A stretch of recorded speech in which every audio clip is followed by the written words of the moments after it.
Canada has opened up a fresh debate on who should control the end of life.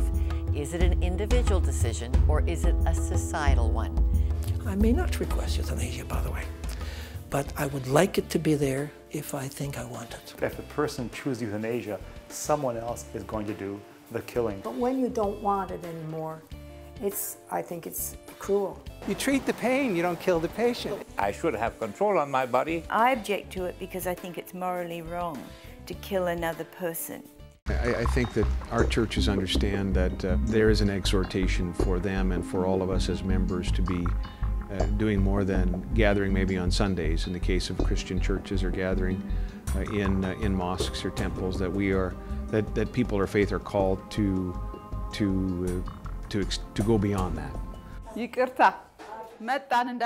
We work with a group of 20 to 25 women in one cycle. One cycle would start with the counselors actually going on the street and making contact with the woman and build relationship on the street.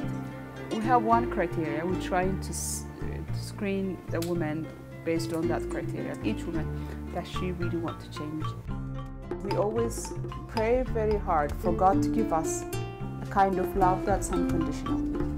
To love them as much as we can. And this is something I cannot do it myself because I'm human. Most people think these women do not change, but I want to say we change. If we are loved, if we are cared for, we do change.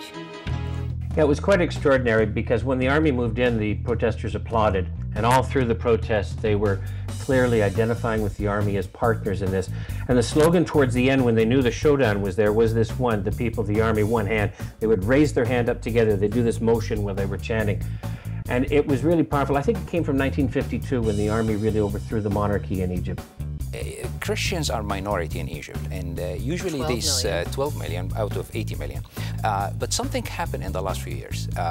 Christians start to pray for the country. If you keep religion away from state, you keep it pure.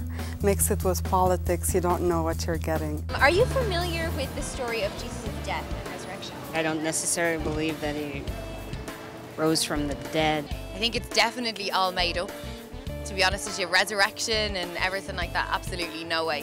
Well, from a human point of view, there's something attractive to the story of rebirth, of second chance, of resurrection, death and resurrection, that there's something more to life, there's something more out there.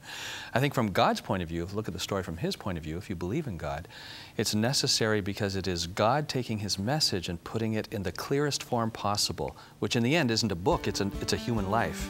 He says, this is how much I love you. He wraps His message in flesh, and He shows that He has the power to conquer death, which encourages us to then put our hope in Him and say, all right, now there's a guy I can follow.